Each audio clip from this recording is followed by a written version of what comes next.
Assalamualaikum warahmatullahi wabarakatuh. Waalaikumsalam warahmatullahi wabarakatuh. Halo sahabat Semanggi. Kembali lagi dengan kita dari PT Solusi Kartu Indonesia. Kami di sini akan membahas masalah bedah buku ya dari program Semanggi University. Saya perkenalkan, saya Febri Ardiansa. Saya Septi Andriani. Saya Sofia Tujuanjarsari. Ya. Nah, kami dari tim divisi FAT akan membahas buku dari Atomic Habits, yaitu New York Times bestsellernya, perubahan kecil yang memberikan hasil yang sangat luar biasa sekali. Ini sangat bagus sekali ya untuk dibedah ya teman-teman ya.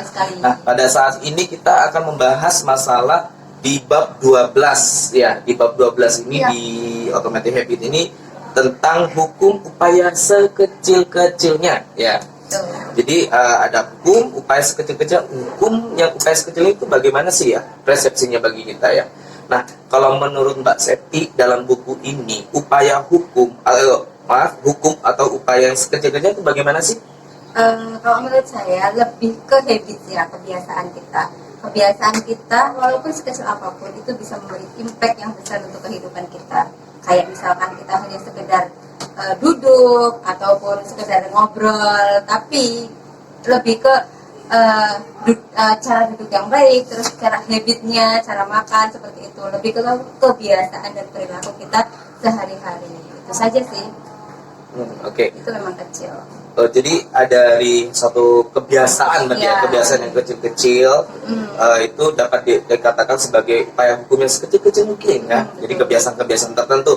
Oke, kalau untuk Mbak Sofia bagaimana ya? Iya baik, kalau menurut saya kurang lebih sama kayak Mbak Septi. Kebiasaan kita sehari-hari yang awalnya perlu energi besar akan lama-lama itu menjadi kebiasaan seperti menonton TV, membuka email, melihat HP, dan juga di sisi lain menurut saya di buku ini tuh hal yang kecil itu tapi dampaknya luar biasa. Itu kayak sektor pertanian. Seumpama nih di Asia ini pertanian bidang ini tuh berkembang lah. Kita juga bisa menanamkan pertanian lain bidang itu di negara lain, jadi agar merata pertumbuhan ekonominya itu jadinya meningkat dan juga bisa menjadi teknologi baru, menimbulkan teknologi baru. Itu kan hal kecil tapi dampaknya luar biasa. Oke, berarti dari hal kecil memiliki dampak positif yang sangat luar biasa ya dalam buku ini. Nah, jadi teman-teman, masalah hukum upaya sekecil-kecil adalah suatu kebiasaan, terus dan kemudian adalah suatu hal kecil juga bisa berdampak, dan kebiasaan-kebiasaan tertentu yang kecil-kecil, contoh kecilnya tadi masalah duduk ya, itu bisa dapat dikatakan suatu pemberian energi yang sangat mungkin ya, seperti itu. Oke, di dalam buku ini juga menjelaskan ada beberapa tema. Yang pertama, tema cara mendapatkan lebih banyak dengan upaya yang lebih sedikit. Nah, buku ini sangat interaktif banget ya kan. Jadi dari judulnya aja kita seperti memahaminya agak sulit ya kan. Seperti cara mendapatkan lebih banyak dengan upaya lebih sedikit. Lebih banyak apa nih? Ya kan, dalam buku ini ya kan. Jadi cara mendapatkan yang lebih banyak bagaimana, dan upaya lebih sedikit yang bagaimana kan, seperti itu. Nah, kalau menurut Mbak Septi sendiri dalam buku ini kita pembahasannya itu bagaimana untuk tema yang saat ini? Mungkin lebih ke yang didapatkan banyak itu mungkin hasilnya ya. Kalau misalkan dari upaya yang sedikit itu lebih ke memang tadi yang kita bahas, habit kita, yang rutinitas kita, kebiasaan kita. Memang kan butuh energi ketika kita melakukan mungkin hal-hal kecil, cuma itu di luar rutinitas kita, atau mungkin itu hal-hal yang baru. Cuman kalau kita biasakan, nanti kan hasilnya akan besar untuk kita, dan nanti ya seperti yang dikatakan barusan, itu menjadi cara untuk kita mendapatkan hasil yang besar dengan upaya yang kecil. Itu hanya sekedar dari rutinitas baru yang kita bangun. Itu saja sih. Oke, kalau menurut Mbak Sofia sendiri? Ya, kalau menurut saya cara mendapatkan lebih banyak dengan usaha yang sedikit itu seperti di negara Jepang. Jepang itu kan terkenal dengan perusahaan manufakturnya. Itu dia cara mendapatkannya lebih banyak tapi dengan upaya sedikit ialah efisiensi waktu dalam perusahaan tersebut. Jadi bagaimana perusahaan tersebut mengurangi waktu pekerjanya, akan tetapi mendapatkan hasil yang banyak gitu, yang berakibatkan lebih utamanya efisiensi waktu. Oke, baik. Nah, jadi teman-teman, ketika saya membaca dari buku salah satu Atomic Habits ini kan, ada beberapa artikel yang mengatakan bahwa artikel ini terbit di New York, ya kan, yang berjudul Better of This Time, ya kan, Better of This Time. James Surowesik menulisnya, ya, di mana perusahaan-perusahaan Jepang yang sudah dijelaskan oleh Mbak Sofia itu dia menggunakan metode land production, jadi efisiensi tertentu yang tanpa kena lelah berusaha menghilangkan pembosanan pada segala hal, dari proses produksi sampai perancangan ulang tempat kerja salah satunya. Jadi memang benar apa yang dikatakan sama Mbak Sofia itu terhadap di Jepang itu adanya teknikal metode efisiensi tertentu. Nah, jadi maksud dari cara mendapatkan lebih banyak dengan upaya yang lebih sedikit adalah metode efisiensi salah satunya. Oke, berikutnya di salah satu buku ini juga menaikkan masalah menyiapkan lingkungan terbaik untuk masa mendatang. Nah, ini kayaknya proyeksi atau kita berbicara masalah penempatan future, ya kan? Jadi penempatan proyeksi kita ke depannya ini bagaimana? Ya, dalam tema pada saat ini bahasnya seperti itu. Nah, menurut Mbak Septi dan Mbak Sofia, ya kan, menyiapkan lingkungan terbaik untuk masa mendatang, that's a future, itu seperti apa? Saya dulu atau Mbak Sofia dulu nih? Boleh Mbak Sofia dulu, Mbak Sofia dulu ya. Kalau menurut saya itu contohnya untuk di lingkungan kita untuk masa yang datang itu dari hal kecil, dari sebuah perusahaan. Jika kita ingin perusahaan itu untuk depannya, masa depannya lebih baik, kita itu dulu cari permasalahan dulu apa, entah itu SDM atau perusahaannya, kita analisis dulu masalahnya, baru kita cari solusi, baru kita belajar bersama-sama apa sih yang jadi kendalanya di perusahaan kita itu, apa permasalahannya. Mungkin jika dari SDM-nya, maka kita belajar bersama-sama untuk yang lebih baik lah intinya gitu. Oke. Jadi yang disampaikan oleh Mbak Sofia ini sama halnya dengan metode START, di mana START memulai melihat lingkungan dan menganalisa. T adalah task, adalah suatu tanggung jawab. A action, R dan itu adalah result. Oke. Kalau menurut Mbak Septi sendiri bagaimana? Sama seperti yang dijelaskan oleh Mbak Sofi. Jadi memang lingkungan itu pada dasarnya mampu membentuk hidup kita, mampu membentuk pribadi kita. Jadi sama misalkan kayak lingkungan di perusahaan, memang betul. Jadi terkadang kita juga punya seperti person, maksudnya pribadi yang kita memang kagumi. Nah, dalam perusahaan pun pastinya ada. Nah, itu bisa membangun untuk kita ke depan, future kita, pribadi kita untuk bisa menjadi mengambil contoh dari orang yang kita kagumi dalam lingkungan kita.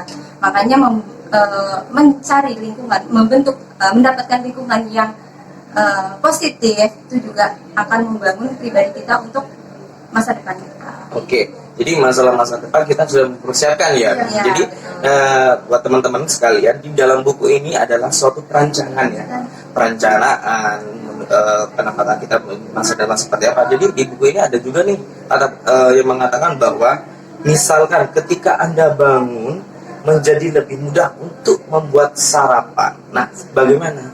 Kebiasaan kita kembali pada tema yang di awal tadi, yaitu adalah sebuah kebiasaan habit. Misalkan kita ketika bangun tidur kita sudah mempersiapkan yang namanya tempat makan di sebelah mana, kita sedia memasak ya. Jadi kita tuh ingin menggambarkan lebih banyak lagi, apalagi dah mungkin sendok, tempat makan yang sudah disediakan di tempatnya, sehingga kita ketika bangun tidur kita secara otomatis sudah berada di posisi tersebut untuk melaksanakan makan pagi untuk sarapan. Mungkin kalau ingin berolahraga, bisa saja kita sudah mempersiapkan barang-barang untuk olahraga, mungkin sepatu, baju dan celana dan lain-lain ya untuk kita olahraga di pagi hari.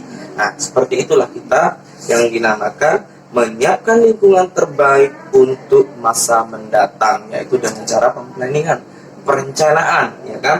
Jadi menggunakan metode STAR tadi itu sebenarnya sudah bagus sekali. Karena kenapa? STAR adalah sebagai problem solving dari bagaimana cara kita untuk bisa menempatkan diri di masa depan yang sangat luar biasa. Seperti itu ya teman-teman. Oke, dari buku ini ada beberapa ringkasan teman-teman. Jadi yang pertama adalah perilaku manusia mengikuti hukum upaya yang sekecil-kecilnya.